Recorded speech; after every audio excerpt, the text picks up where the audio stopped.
Shanti.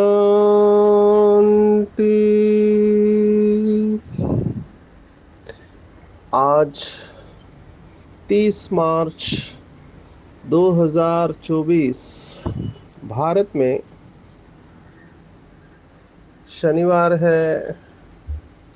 Today is 30th March 2024 and it's Saturday in Bharat. आज की मुरली का जादुई रहस्य स्वयं को प्रेरणा देने के लिए magical secrets of today's Murli for motivating the self। हमने पहले भी देखा कि मुरली में कुछ कीवर्ड्स होते हैं।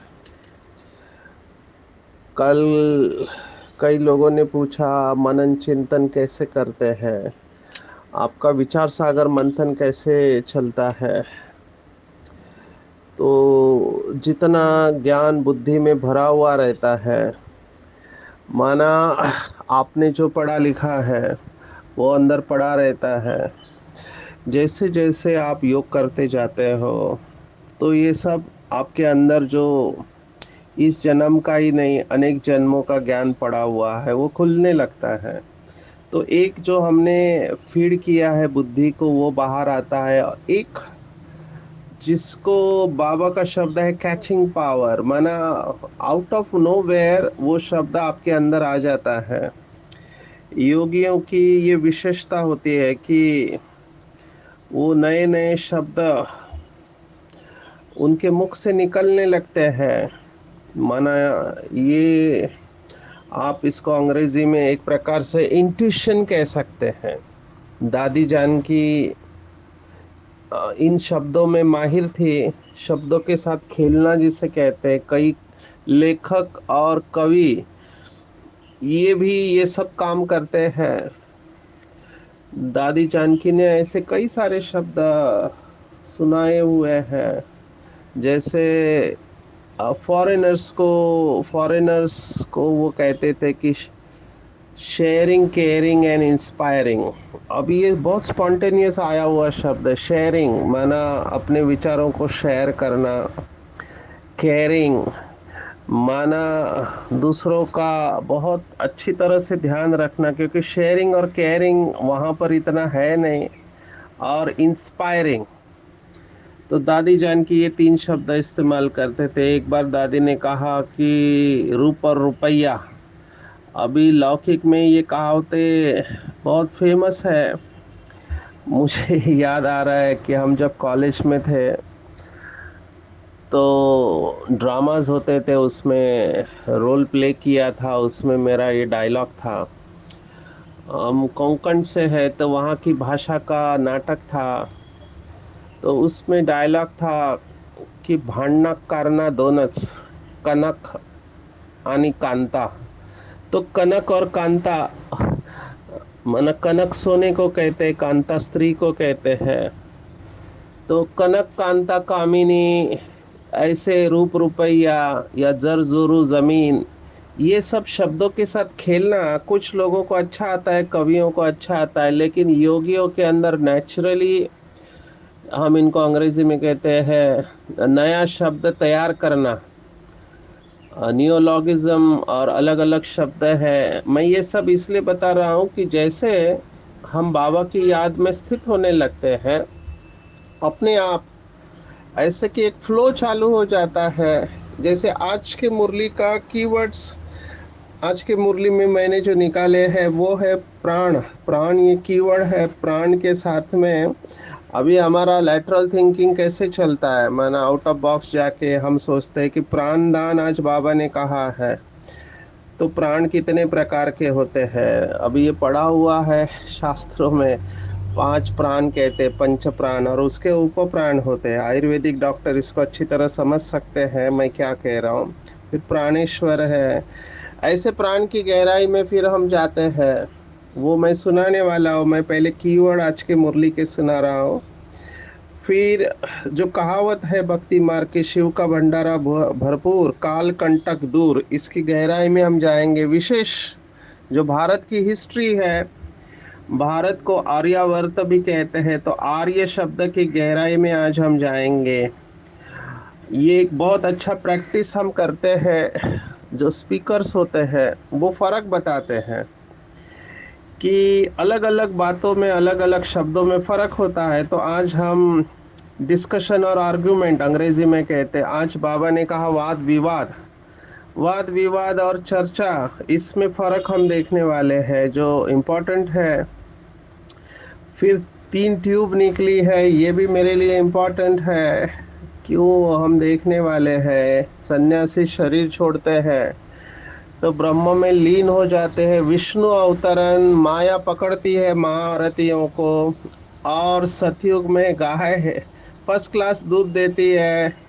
इस समय क्यों वेगन कम्युनिटी बढ़ते जा रही है, सामान की सीट, और हर कार्य करने के पहले श्रेष्ठ संकल्प करना, ये आज की वर्ड्स आज के मुरली में से हमने निकाले हैं। इससे हम मुरली को पूरा रैप अप कर देते हैं। 30 मिनट में मुझे ये सब कवर करना होता है। हम प्राण से शुरुआत करेंगे। प्राण, यहाँ पर बाबा का भाव ये है कि प्राण देने वाला बाप है, प्राण दान करने वाला है ना। ईश्वर जीवन देता है, ऐसे भक्ति मार्ग में कहते हैं, जीवन देने वाला और लेने वाला ईश्वर है, ऐसे समझते हैं। और भगवान चाहे तो मरे हुए को जिंदा कर सकता है, ये भक्ति मार्ग की मान्यता है। कुछ इसी संदर्भ में कुछ दिन पहले मुरली में आया था कि कई लोग बाबा के पास भी इस भाव से आते हैं कि बाबा हमारी बीमारी को ठीक कर देगा या मरे हुए को जिंदा कर देगा, अगर ये भगवान है तो हो। जबकि बाबा ने जवाब दिया ये सब ड्रामा प्लान अनुसार होता है। मैंने इसके बारे में आपको उदाहरण बताया कि आदरणीय जगदीश भाई को जो बीमारी हुई वो लीवर का कैंसर था। अभी जगदीश भाई उच्च कोटि के योगी थे। आप सोचो, बाबा की मुरली चल रही है मधुबन में, हम सब बैठे हैं अव्यक्त बाप दादा, और अचानक बाबा रुक जाते हैं मुरली सुनाते सुनाते। हमको समझ में नहीं आया बाबा क्यों रुक गए। थोड़ी देर बाद बाबा ने कहा कि जगदीश बच्चा याद कर रहा है। अभी वो दिल्ली में थे। आप सोचो कितना प्यार से याद किया होगा बाबा को। जो भी बात हुई है हम सब नहीं जानते क्या हुआ था, लेकिन ऐसे पावरफुल आत्मा और उनको लीवर का कैंसर होना। अभी ऐसे नहीं कि वो योगी नहीं थे, बहुत अच्छे योगी थे, लेकिन फिर उनका शरीर छूट गया। और दूसरी तरफ मैंने देखा एक माता, जब मैं एवरेल्दी हॉस्पिटल में था, उसको भी सेम बीमारी, लेकिन 10 साल पहले हुई थी, वो उसमें से पूरी तरह से ठीक हो गई। अभी ऐसा नहीं है कि उस माता का योग ज्यादा अच्छा है। इसी को हम कहते हैं ड्रामा। हम नहीं जानते कि कुछ आत्माओं की बीमारी क्यों ठीक होती है और कुछ आत्माओं की बीमारी ठीक नहीं होती है। इसका स्पष्टीकरण मेरे पास तो नहीं है, लेकिन हम ड्रामा को क्रेडिट देते हैं। जैसे बाबा ने कहा मेरे पास ऐसे इनक्योरेबल डिसीज ठीक होने वाले केसेस है, तो मैं कभी कभी सोचता हूँ ये ड्रामा कैसे वंडरफुल है। हर एक के कर्मों की गति अलग है। हम इसमें ये बिल्कुल जज नहीं करें कि हर एक का कर्म उन्होंने प्रयोग किया नहीं किया योग का। हमको कोशिश जरूर करनी चाहिए। जैसे हमारे एक भाई अभी भी है मधुबन में, उनको ब्लैडर का कैंसर हुआ। अभी यूरिनरी ब्लैडर माना मूत्राशय का कैंसर बहुत खतरनाक होता है, बहुत दर्द होता है, ब्लड आता है यूरिन में। अभी बहुत बड़ी गांठ थी, लेकिन उन्होंने कुछ थेरेपी किया और उसमें से वो ठीक हो गया। अभी कुछ लोग ठीक हो जाते हैं, कुछ लोग ठीक नहीं होते। तो यहाँ पे हम कहते हैं ड्रामा या कर्मों की गति गुह्य है। तो हमको निराश नहीं होना चाहिए, अपनी हिम्मत नहीं हारनी चाहिए। मैं अपने ही जीवन को देखता हूँ साक्षी होके कि थायराइड का टीएसएच हार्मोन लेवल बढ़ गया, और एज पर द रिपोर्ट आपको दवाई चालू करनी चाहिए। आपका कोलेस्ट्रॉल भी बढ़ गया है, जो भी कारण है, फैटी लीवर हो गया है। लेकिन हमने कुछ नहीं किया, हमने कुछ गोलियां लिए, लाइफस्टाइल मॉडिफाई किया, ये सभी पैरामीटर रिवर्स हो गए। तो हमारे हाथ में जो है हमको जरूर करना चाहिए, और फिर ड्रामा के ऊपर छोड़ देना चाहिए। तो प्राण दान देने वाला ईश्वर है, लेकिन ये जो भी है हद का है। आप एक जन्म, आपका आयु थोड़ा भी बढ़ जाएगा, लेकिन बाबा जो प्राण दान देता है वो है 21 जन्मों के लिए राजाई। मैं तो कहूँगा पूरे कल्प में हम श्रेष्ठ बन जाते हैं। हालांकि बाबा ने कहा 3/4 सुख है, 1/4 दुख है। ये पिछले कुछ जन्म हमने दुख का अनुभव किया है, नहीं तो मेजॉरिटी जन्म हमारे बहुत सुख के गए हैं। और इसमें भी कल्याण है। आप सोचो, ये दुख का अनुभव हमने किया, इसीलिए तो हम बाबा के पास आए। नहीं तो जो समझते हैं हम स्वर्ग में है, वो तो आएंगे नहीं बाबा के पास। तो इसीलिए हर बात में कल्याण है। तो प्राण के ऊपर चिंतन करना चाहिए कि बाबा प्राण दान देता है, माना क्या करता है। ऐसे प्राण दान देने वाले बाप को बहुत प्यार से याद करना चाहिए। प्राणेश्वर शब्द आया है। अभी प्राणेश्वर शब्द अपने प्रियकर को कहते हैं, पति को प्राणेश्वर या प्राणेश्वरी ये शब्द आया हुआ है। प्राण 5 प्रकार का होता है आयुर्वेद के अनुसार। पंच प्राण कहते हैं, प्राणोदान समान व्याना पानात्मा। आयुर्वेद के ऊपर, आयुर्वेद में ये श्लोक सुनाया जाता है फर्स्ट ईयर में बीएमएस में। वायु तंत्र यंत्र धरा, माना वायु के कर्तव्य के बारे में बताया, और इसके उपप्राण भी होते हैं। ये उपप्राण भी बहुत इंपॉर्टेंट है। उपप्राण कौन से हैं? तो देवदत्त, नाग, कृकल, कुर्म और धनंजय, ये उपप्राण है। इन सब के फंक्शन होते हैं, मैं उस डिटेल में नहीं जाऊंगा। लेकिन मैं ये बात जरूर बताऊंगा कि योगियों ने शरीर को 5 कोश में डिवाइड किया है, पंचकोश कहते हैं। उसमें ये अन्नमय कोश जो शरीर हमारा दिखाई देता है, इसके नीचे जो है प्राणमय कोश है। प्राणमय कोश वो एनर्जी देता है पूरे बॉडी को। फिर प्राणमय कोश के बाद मनोमय, विज्ञानमय, और लास्ट में आनंदमय कोश है। जो लोग समझते हैं निर्लेप आत्मा है, वो समझते कि आनंदमय कोश है, ये हमेशा आनंद में रहते आत्मा, उसके ऊपर कोई लेप शेप नहीं चढ़ते। वो यही बात है। बाबा हमको इसका सत्य बता रहा है कि आपको एक एक लेयर से अंदर जाना है ना। बॉडी कॉन्शियसनेस से सोल कॉन्शियस की तरफ जाते हो, तभी आप सच्चित आनंद स्वरूप अवस्था में जा सकते हैं। तो ये मैंने एक एग्जाम्पल दिया कि प्राण शब्द से मेरे अंदर क्या क्या चिंतन चलता है। तो प्राण को या प्राण शक्ति को बढ़ाना है, प्राण मुद्रा भी होती है।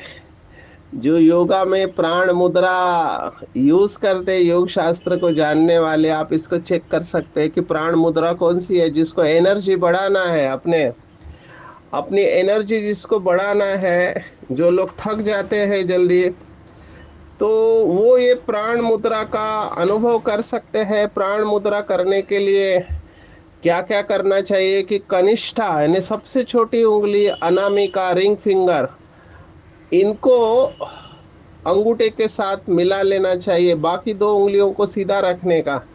तो ये हो जाता है प्राण मुद्रा, और इससे आपकी एनर्जी बढ़ती है। मैं हमारे एक योगाचार्य को देखता हूँ, हर वक्त कोई भी फंक्शन चल रहा है वो प्राण मुद्रा में बैठेंगे, क्योंकि प्राण मुद्रा से एनर्जी बढ़ती है।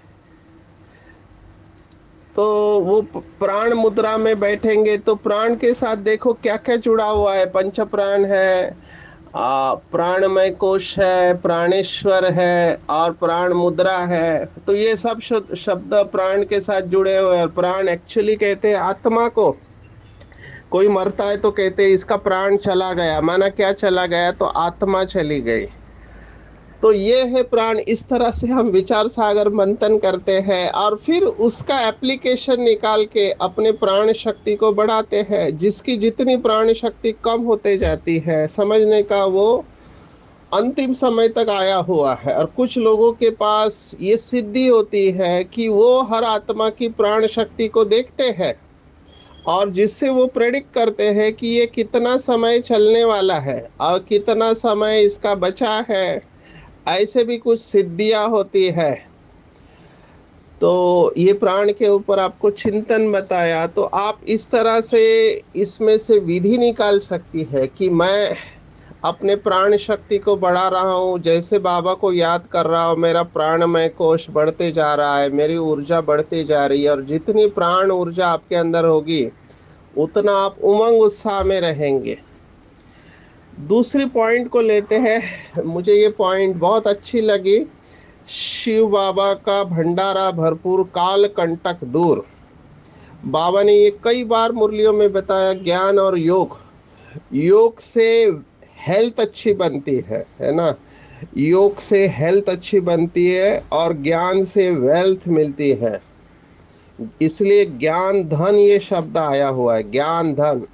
जहाँ ज्ञान धन है वहाँ स्थूल धन अपने आप आ जाता है। एक मुरली में बाबा ने कहा था, खास करके उन बहनों के लिए जो सेंटर संभालती है, और शायद कई बार कुछ बहनों के ये संकल्प चलते होंगे कि सेंटर कैसे चलेगा, भंडारी तो आ नहीं रही है।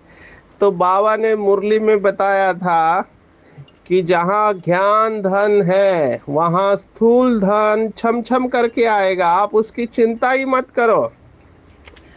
ये हमने दादियों में देखा है कि जो आत्मा जिसके अंदर पालना के संस्कार बहुत अच्छे हैं, अभी इसको बहुत अच्छी तरह समझना कि क्यों अमीर लोग हमेशा अमीर रहते हैं या गरीब लोग हमेशा गरीब रहते हैं। बाबा ने ये मुरली में बहुत गहरा राज सुनाया हुआ है कि मास्टर ब्रह्मा, मास्टर विष्णु और मास्टर शंकर। तो बाबा ने बताया, कुछ बच्चे मास्टर ब्रह्मा बनते हैं, कुछ बच्चे मास्टर विष्णु, कुछ बच्चे मास्टर शंकर, और बहुत कम बच्चे मास्टर ब्रह्मा विष्णु शंकर भी बनते हैं। अभी मास्टर ब्रह्मा कौन है? तो जो जन्म देना जानते हैं, माना जो 7 डेज कोर्स कराएंगे, ज्ञान देंगे, लेकिन उनको पालना करना नहीं आता। पालना करना माना खिलाने पिलाने वाली, उनको शक्तिशाली करना है। बच्चों को जन्म देने के बाद उनको बड़ा करना और वो भी शक्तिशाली बनाना। तो ये पालना के जो संस्कार वाली आत्मा रहती है, उनको कभी किसी चीज की कमी नहीं पड़ेगी, क्योंकि वो देते रहते हैं। अच्छे बिजनेसमैन भी इस बात को समझते हैं कि आपको जितना आप बिजनेस, जो प्रॉफिट आता है बिजनेस में, उसको वो रोल ऑन करते हैं, नए बिजनेस में लगाएंगे, और वो अपने बिजनेस को एक्सपांड करते रहते हैं। तो जितना आप देते जाओगे उतना आते जाएगा। बाबा ने कहा, ये संगम युग पर बाबा हमको जो नॉलेज देते हैं, ये सोर्स ऑफ इनकम है। माना इस पढ़ाई के आधार से सब भंडारे भरपूर हो जाते, पर इसका मतलब ये नहीं कि भाषण करने से, भाषण करना एक हिस्सा है इसका। भाषण से ज्यादा इम्पोर्टेंट जो बाबा ने कहा है, भाषणा देना। ब्रह्मा बाबा ने, मम्मा ने, दादियों ने भाषणा दी, माना अनुभव कराया, सामने वाले को भरपूर कर देना। बाबा ने ये कहा हुआ है कि अंतिम समय में अभी भी हम अनुभव करते हैं कि इतने दुखी लोग आते हैं, उनको 1 सेकंड या कुछ सेकंड का शांति का अनुभव हो जाता है, वो खुश होकर चले जाते हैं। तो जिसके भंडारे भरपूर होंगे, माना जो आत्मा अंदर से भरपूर होगी, वो दान दिए बगैर रह नहीं सकती है। देखो, हम देखते हैं सेंटर पर कोई आते हैं पहली बार, तो बहनें या भाई जो भी है निमित्त, वो उनको टोली खिलाते या ना मीठा प्रसाद खिलाते हैं, तो कितने खुश हो जाते हैं। तो स्थूल टोली भी इतना काम करती है, तो आप सोचो सूक्ष्म में अगर उनको प्राप्ति करा दी जाए। बाबा ने जिसे मुरली में कहा है कि भाषण भूल सकते हैं, लेकिन जो अनुभूति हुई है वो भूलते नहीं है। कई लोग अभी ब्रह्मा बाबा को जो मिले हैं लेकिन ज्ञान में नहीं चल रहे हैं, तो आज वो बड़े गर्व से कहते हैं कि हम ब्रह्मा बाबा से मिले हैं, बाबा ऐसे थे वैसे थे। ये क्या है जो उन्होंने अनुभव किया वो सुना रहे हैं। तो जिसको भी प्राप्ति होती है वो भूलते नहीं है। तो इसके ऊपर चिंतन करें कि क्या मेरा भंडारा अंदर से भरपूर है या मैं खाली हूँ। जो अंदर से जितना खाली होगा वो बाहर से अपने आप को भरपूर करने की कोशिश करेगा, माना चीजों से, व्यक्तियों से, साधनों से, क्योंकि अंदर का खालीपन उसको खींचता रहेगा बार बार। वो हमेशा डिमांड करेगा कि मुझे सम्मान दो, मुझे प्यार दो, मेरी तरफ ध्यान दो, क्योंकि अंदर से खाली है। और जो अंदर से जितना भरपूर होगा उसकी ये डिपेंडेंसी दूसरों के ऊपर, परावलंबिता, ये खत्म हो जाएगी। वो बिल्कुल संपूर्ण अवस्था में रहेगा, न्यारा प्यारा रहेगा। तो देखना चाहिए क्या मैं अंदर से भरपूर हूँ, और क्या मेरा ये भंडारा अनेक जन्म तक चलेगा। जितना देते जाएंगे उतना ये बढ़ता जाएगा। बाबा ने कहा ये अविनाशी खजाना कभी खत्म नहीं होता है। तीसरी पॉइंट, आर्य और अनार्य, इसके ऊपर तो हम बहुत लंबे तक जा सकते हैं। आर्य शब्द बाबा की डेफिनेशन है, आर्य माना सुधरे हुए और अनार्य माना अनसुधरे हुए। तो मैं बहुत वंडर खाता, क्योंकि हमने पढ़ा था आर्य के ऊपर बहुत सारी थेरीज है। कुछ लोग कहते हैं ये फॉरेनर से, विदेश से आए, और कुछ लोग कहते हैं यहाँ के ही है। जो भी है, बाबा देवताओं को आर्य कहता है, और जो देवताएं नहीं है वो अनार्य, क्योंकि देवताएं सुधरे हुए। अभी सुधारना ये शब्द बहुत सुंदर है। मैं भी इस शब्द को लिख के उसके ऊपर चिंतन कर रहा था, तो मेरे सामने बहुत अच्छा स्पष्टीकरण आया। सुधारना माना जिनके अंदर श्रेष्ठ धारणा है वही सुधरे हुए है। देवताओं जैसा सुंदर सुधारना वाला कोई नहीं है। आजकल सुधारनाओं के ऊपर इतनी चर्चा होती है, लेकिन अगर देवताओं का जीवन अगर स्टडी करो तो इन चर्चाओं की जरूरत ही नहीं है। हमको बस देवता बनना है। देखो, अमर कुश करके एक किताब है जिसमें डेफिनेशंस दी गई है कि आर्य कौन है। तो उसमें कहते हैं कि महाकुल कुलीन आर्य, महाकुल कुलीन, सभ्य सज्जन साधव, मना सभ्य है, सज्जन है और साधु है। महाकुल मना महाकुल के है, कुलीन है, सभ्य है, सज्जन साधु है, इन्हीं को आर्य कहते हैं। और ये सब लक्षण देवताओं को लागू होते हैं, इसलिए देवताएं ही आर्य है। आर्य के ऊपर बहुत कुछ कहा जा सकता है। आर्य शब्द इतना प्रचलित हुआ सज्जन के साथ में, और भारत को आर्यावर्त कहने लगा। भारत का एक नाम है आर्यावर्त। और पत्नी अपने पति को भी आर्यपुत्र कहने लगी, क्योंकि अच्छे कुल के हैं। पितामह, पितामह को भी आर्य कहते हैं, और पितामही को आर्या कहते हैं। आप सोचो कितना ये आर्य शब्द गहराई में गया होगा। आजकल के स्कूल कॉलेज में ये तो बात इतनी नहीं आती है, क्योंकि लॉर्ड मैकाले हमारे दिमाग में घुसा हुआ है, उसकी शिक्षण पद्धति आज भी चल रही है। और इन्होंने बहुत इंटेलिजेंटली भारत से संस्कृत को निकाल दिया, भारत के गुरुकुल पद्धति को निकाल दिया, क्योंकि इन्होंने जो सर्वे किया उसमें ये लॉर्ड मैकाले ने विक्टोरिया को बताया कि इनका कल्चर बहुत स्ट्रांग है भारतवासियों का। और यहाँ लिटरेसी माना पढ़ाई 100% लिटरेसी है, सब पढ़े लिखे लोग हैं। अभी इनको अगर हमको जीतना है तो पहले इनके दिमाग में डालना पड़ेगा कि इनका कल्चर इन्फीरियर है। तो इन्होंने सबसे पहले यही काम किया कि आपकी भाषा और आपका कल्चर इन्फीरियर है, ये दिमाग में डाल के धीरे धीरे उन्होंने कॉन्वेंट चालू किया। फिर मद्रास स्कूल या कलकत्ता का जो भी कॉन्वेंट स्कूल निकला, और फिर बाकी की हिस्ट्री तो आप सब जानते हैं। और आज ये हालत है कि अगर कोई भारत की पुरानी सभ्यता के बारे में कहते तो कि ये सब पुरानी बातें हैं, पर आज ये पता चल रहा है कि ये सब इनका चाल था। आर्य के ऊपर बहुत सारे श्लोक है, मैं सोच रहा हूँ कि इसमें जाना चाहिए नहीं जाना चाहिए। आप इसके ऊपर चिंतन कर सकते हैं। हम बाबा की बातों को लेकर चलेंगे कि क्या मैं सचमुच में आर्य हूँ, आर्य माना सुधरा हुआ हूँ, माना दिव्य गुणों की धारणा हूँ, है या नहीं है। दूसरा शब्द इसके साथ जो जाता है, वाद विवाद और चर्चा। मुझे ये शब्द बहुत इंपॉर्टेंट लगा क्योंकि बाबा ने आज शास्त्रार्थ के बारे में बताया। बाबा ने शब्द इस्तेमाल किया आज की धारणा में। बाबा ने कहा रूरियान करो, वाद विवाद नहीं करो। माना बाबा डिफरेंशिएट कर रहा है वाद विवाद और रूरियान। हम अंग्रेजी में दो शब्द इस्तेमाल करते, डिस्कशन एंड आर्गुमेंट। कई स्थानों पर जाता हूँ तो ये लोग मुझे मिलते हैं, वो शुरुआत ही आर्गुमेंट से करते हैं। जैसे आज की मुरली में आया है कि चक्र 5,000 वर्ष का है, ये लोग लाखों वर्ष का समझते हैं। अभी यहाँ से ही उनका आर्गुमेंट चालू हो जाता है, बहुत सारे ऐसे पॉइंट्स निकालते हैं। तो डिस्कशन और आर्गुमेंट में क्या फर्क है, वाद विवाद और चर्चा। तो ऐसे कहते हैं कि आर्गुमेंट जो करता है, वाद विवाद, वो इसमें रहता है कि तुम बराबर है या मैं बराबर हूं, वहां ईगो आ जाता है। लेकिन रूरियान या चर्चा या डिस्कशन में क्या बराबर है इसके ऊपर हम फ्रीज डाउन करते हैं, वहां पर अहंकार नहीं आता है।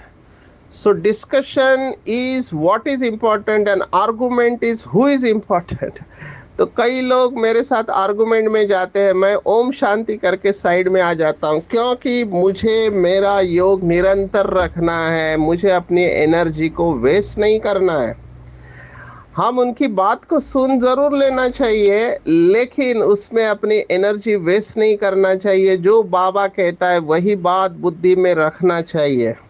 ये लोग बहुत सारे प्रश्न पूछते हैं, मैं उसमें आज नहीं जाना चाहता हूँ, कभी और समय पर देखेंगे। जैसे कि डायनासोर कहाँ गए, इतने लाखों का चक्र है तो आप लोग ऐसा क्या कहते हैं, वगैरह वगैरह। इन सब का जवाब मेरे हिसाब से आदरणीय जगदीश भाई ने दिया हुआ है। तो हम आगे जाते हैं। बाबा ने कहा जैसे सन्यासी लोग वो सोचते हैं कि बैठे बैठे शरीर छोड़े, हम भी ये लक्ष्य रखेंगे कि बाबा की याद में हम शरीर छोड़ेंगे।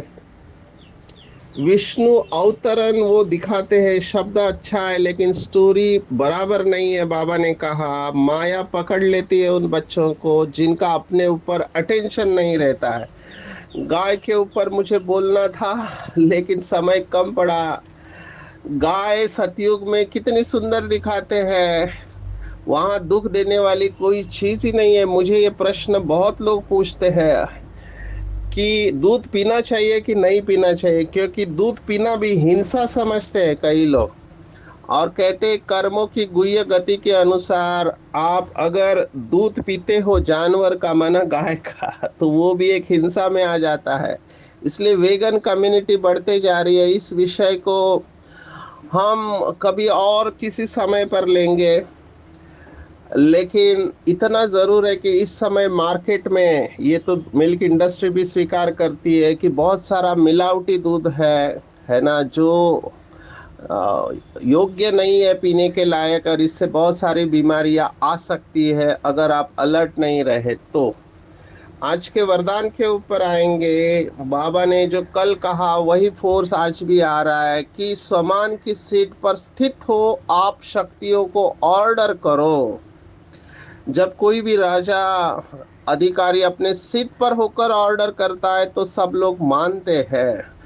तो सीट पर सेट होकर ऑर्डर करेंगे तो शक्तियां सेवा के लिए सदा हाजिर होंगी। सिर्फ कौन से समय पर कौन सा ऑर्डर देना चाहिए ये हमको पता होना चाहिए। तो बाबा ने वरदान तो दिया हुआ है तो उसको कार्य में लगाना चाहिए, पर उसके लिए मालिक बन, योग युक्त बन, युक्ति युक्त अपने शक्तियों रूपी सेवाधारी से कार्य लो, तो सदा राजी रहेंगे और अर्जी डालना नहीं पड़ेगा। विशेष कोई भी कार्य शुरू करने के पहले अपना स्वमान याद करो कि सफलता मेरा श्रेष्ठ ब्राह्मण सिद्ध जन्म सिद्ध अधिकार है। कुछ बाबा के बच्चे हर बार करते हैं। तीन स्वमान मैं भी याद करता हूँ कि मैं कल्प कल्प की विजयी रतन आत्मा हूँ, सफलता मेरा ईश्वरीय जन्म सिद्ध अधिकार है, और मैं विघ्न विनाशक आत्मा हूँ, मास्टर सर्वशक्तिवान हूँ। ये तीन चार स्वमान अगर हर बार हर कार्य करने के पहले हम करेंगे तो कार्य हमारी इच्छा के अनुसार नहीं भी हुआ तो भी हम स्टेबल रह सकते हैं। आज की पूरी मुरली में अगर आप टेक होम मुझे कहो तो मैं कहूँगा अपने भंडारे, अंदर के आत्मा के भंडारे सदा काल के लिए भरपूर रखना है। प्राण दान देने वाले बाप को बहुत प्यार से याद करना है। वाद विवाद नहीं करना है पर रूरियान करना है। स्वयं को सुधारने का लक्ष्य रखना है। बाप की याद से बुद्धि को रिफाइन करना है। समय पर स्वमान की सीट पर सेट रह के ऑर्डर करना है और इन शक्तियों से सेवा लेनी है। कोई भी कार्य शुरू करने के पहले स्वमान में स्थित रहना है कि सफलता मेरा ईश्वरीय जन्म सिद्ध अधिकार है, और कार्य पूरा होने के बाद बाबा को धन्यवाद देना है। अच्छा, ओम शांति।